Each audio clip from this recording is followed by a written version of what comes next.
Je veux vous parler de 4 types de pages que vous devez ajouter à votre site web pour sortir dans les agents conversationnels comme ChatGPT, Claude ou Perplexity. Ces 4 types de pages-là, c'est en surplus, bien entendu, d'une page par produit ou service que vous offrez. Et en surplus aussi d'une page par localisation dans laquelle vous offrez vos produits et vos services. Première page, une page d'avis. Donc, c'est fini les plugins d'avis sur ta page d'accueil. Crée une page complète pour les avis et intitule-la Avis client. Numéro 2, une page de FAQ, donc foire aux questions. Donc là, tu vas dire, oui, j'ai probablement une page déjà de foire aux questions avec une dizaine de questions, mais je te conseille de faire une page par question, c'est encore mieux.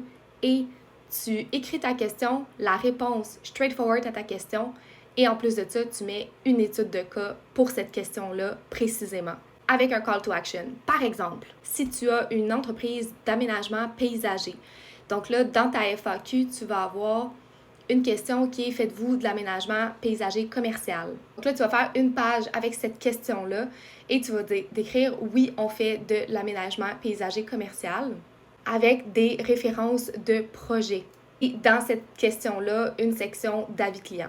3. Une section d'études de cas, super important. Donc, la structure de ton URL pour ton étude de cas, ça devrait être ton mot-clé / étude de cas / résultat concret, par exemple. Disons que tu es une firme qui book des rendez-vous à tes clients. Ton mot-clé, c'est prise de rendez-vous / étude de cas / 10 rendez-vous en 3 jours. Et là, je rajouterais même bonus dans le secteur de la construction, par exemple. Numéro 4, c'est tes bénéfices uniques. J'ai trouvé ça super intéressant, mais à une conférence, il y a quelques semaines, il y a quelqu'un qui disait qu'il prenait la carte Amex en e-commerce et puis c'est rare que les détaillants prennent la carte Amex. Donc ça, tu peux le mettre dans tes bénéfices. Nous prenons la carte Amex. Donc comme ça, quand un utilisateur va écrire « Je veux tel type de produit et je veux payer avec une carte Amex », l'intelligence artificielle va prendre cette information-là sur ton site et la projeter à ton utilisateur potentiel. Donc, les bénéfices, est-ce que tu livres rapidement, pas juste en e-commerce, mais même quand tu délivres des services. Donc, sois très précis sur les bénéfices et les avantages de faire affaire avec toi ou ta compagnie.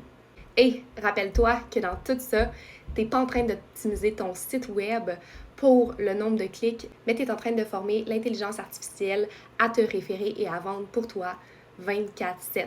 Ton objectif, c'est de sortir dans les résultats de l'intelligence artificielle, pas nécessairement de optimiser pour le nombre de clics. C'est plus le métrique le plus important.